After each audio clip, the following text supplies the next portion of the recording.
2019 has come and gone, and so now it's finally time for me to talk about my top 10 movies of 2019. Here we go.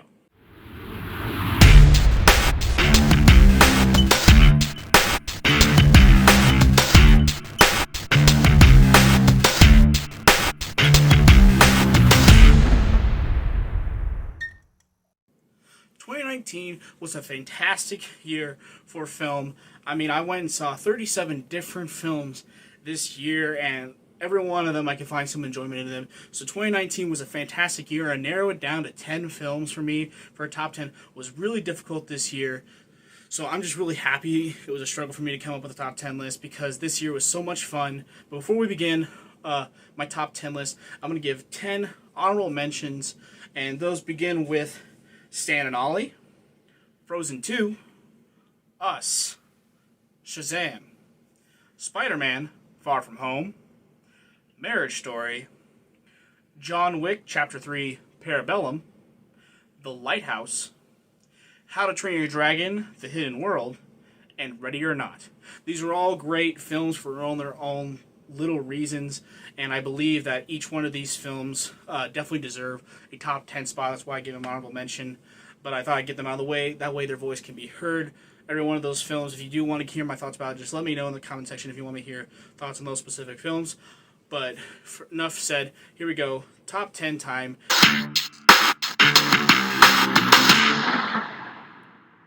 El Camino, a Breaking Bad story, I think deserves this top 10 spot because for what the story was trying to give, it definitely gave on what it promised. Aaron Paul as Jesse Pinkman comes back into this story, and I believe that his character-driven story within this movie, I think, is done very, very well. And it gives you the conclusion to Jesse Pinkman's story that we didn't know we needed. Vince Gilligan comes back to direct and write this story.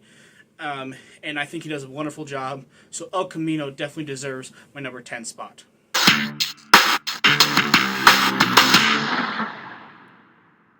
Once Upon a Time in Hollywood is the ninth film written and directed by Quentin Tarantino, and it stars Leonardo DiCaprio and Brad Pitt as Rick Dalton and Cliff Booth as these two, as Rick Dalton is trying to deal with him losing interest and him losing acting jobs in Hollywood is kind of his tail on his career, and see kind of a unique twist on the Manson family murders that happened in the 1960s of Hollywood. Cinematography and is just very well done. It's a very well written story. For me, it just picks up with the last 15 minutes with that, and it does get kind of slow in there, which is kind of why it's lower on the list. But definitely Once Upon a Time in Hollywood is an amazing film, so definitely go check that out as well.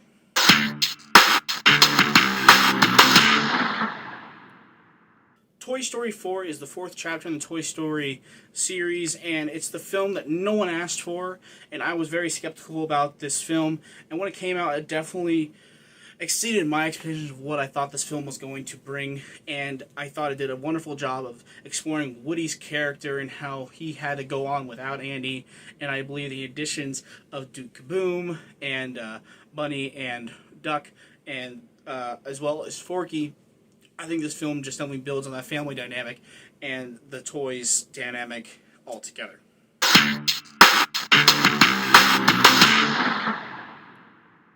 Ford v Ferrari stars Matt Damon and Christian Bale as these roles, as Christian Bale plays Ken Miles, as he is becoming this new race car driver for Shelby, who is played by Matt Damon, who is trying to develop this new car to beat Ferrari. And it's a very unique story where it's not really, like, it is Ford v Ferrari, but these characters you follow with Shelby and Miles, it's really them against Ford, against Ferrari, because they're trying to find ways to defeat Ferrari before it's limited on what they can do. It's a very unique character-driven story, and this is directed by James Mangold, who does an amazing job as well, because he's also the one who also directed Logan. He did an amazing job with this film with Ford v Ferrari.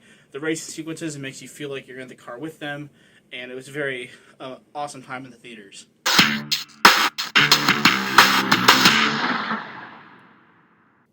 Joker stars Joaquin Phoenix and is directed by Todd Phillips, and this is a very unique story with how trying to show how Arthur Fleck becomes the Joker, and it's his character study of how he falls further and further into insanity. And Joaquin Phoenix gives the performance of his life. He does an amazing job in this film, And the reason I think it's lower on the list for me than other lists out there is because I just enjoyed five more films more than this film. For what it was definitely delivering, it definitely gave me that awesome story, the awesome character story, and it is an amazing film overall.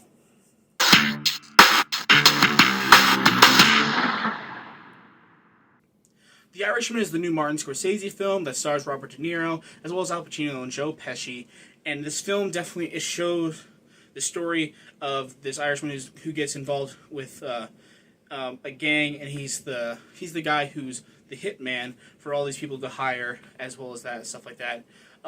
His famous saying is that he paints houses, and as well that case is that he paints them with blood, kind of thing. And it's the story where you follow them, how he gets to where he is, and that it's a story of kind of how he deals with his family, remorse, and that armor of like death. How do you deal with that? It's a very amazing story. I think the reason I love this more than Joker was the simple fact that it definitely gave me Godfather feels, which, if you know, The Godfather is my favorite movie of all time. And so just for that aspect, The Irishman definitely boosts up for me. It is a little long with 3.5 hours, but it is definitely worth the watch.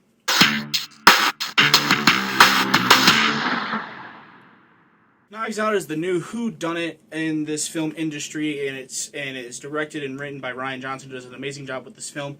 The cast here is outstanding, with Chris Evans, Christopher Plummer, Jamie Lee Curtis, so on and so forth, and it's all brought together. Daniel Craig, I do want to point him out as well as Detective Lunk, does an amazing job, but it's all brought together by Ana de Armas as the main character, and this. I've been waiting for a really good original whodunit for such a long time, and this film definitely delivered on all those levels for me. It did such an amazing job, written-wise, with a whodunit, and the cast was amazing, and it was very well directed, and I love that aspect of a film. So Knives Out is an amazing film, so definitely go check that out as well.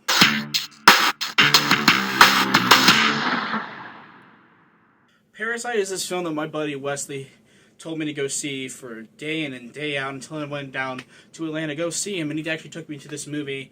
Me, Noah, and him went and saw it, and what I got was this film that I was definitely not expecting. If you don't know, this film is all in Korean, and so that you have to read subtitles, but even with that, this film just is so very well done, where you think it's one thing, and in the middle it just twists on you with a perfect twist and ends with something else.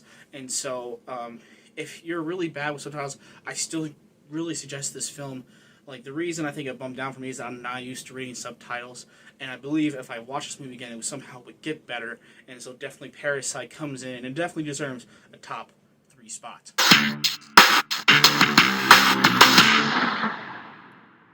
These last 2 spots are really hard for me to put which one's number 1, which one's number 2. But number 2 right now, I have to go with Avengers Endgame.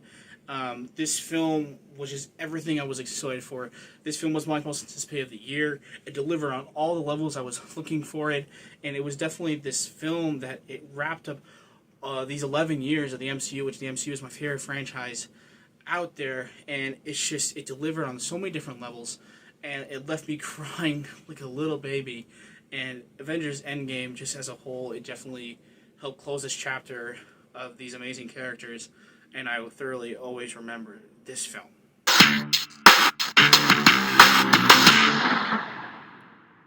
So 1917 comes in at number 1, the latest film I just saw, and trust me, it wasn't there. It wasn't number 1 for a while. I had to really think about it, but I went and saw it again, and I don't know what it is about this film, but this film just went above and beyond of what film fan like me definitely got with this film. It is a World War I film that it's directed by Sam Mendes, stars George Mackay and Dean Charles Chapman, and they do such an amazing job as the centerpieces. And it's filmed to be one shot, and it's shot so well, and the cinematography is outstanding. And that when I went and saw it again, even though I know where it was going, the suspenseful scenes are still suspenseful. And the ending, it just leaves you satisfied. And the message of this film gave and what it did as a film as a whole, it just delivered on so many different levels for me as a film fan and as a fan of just entertainment in general. This film delivered on all those levels, and so for me, definitely the number 1 film of 2019 is 1917. Like I said earlier, 2019 has been a great year for film. I can't wait. I can't wait to look forward to 2020. Please tune in to the coming weeks because I'll definitely give you. I'm going to give you my top 10 of the decade from 2010 to 2019, and I'll give you my top 10 most anticipated films of the year of 2020. I also will be dropping my review over the new film, The Gentleman, my first film I saw of 2020. So definitely check out for that. Also, I do have a new radio show on Tuesdays nights at 10 o'clock. It's on KAOR 91.1. If you guys are looking to find information on how to do that, download the TuneIn app. And when you download that, just look up Coyote Radio, and it'll say 91.1 KAOR. It'll be that radio station. So Tuesdays at 10 o'clock, definitely go check out my radio show. It's about an hour long. I talk more movies, talk a variety of everything about movies, and it's definitely a lot of fun. So definitely go check that out and support me as well on my radio show. Thank you guys again for listening. Then again, also make sure to stay tuned for these coming weeks for my top 10 of the decade, my top 10 anticipate for 2020, and my review for The Gentleman. While you wait for those videos, if you want to see my 1917 review, please click right here. And if you want to see my MCU ranking before Captain Marvel, so those 20 films before Captain Marvel, definitely check that out right there. Thank you guys for listening to this video, and keep being awesome.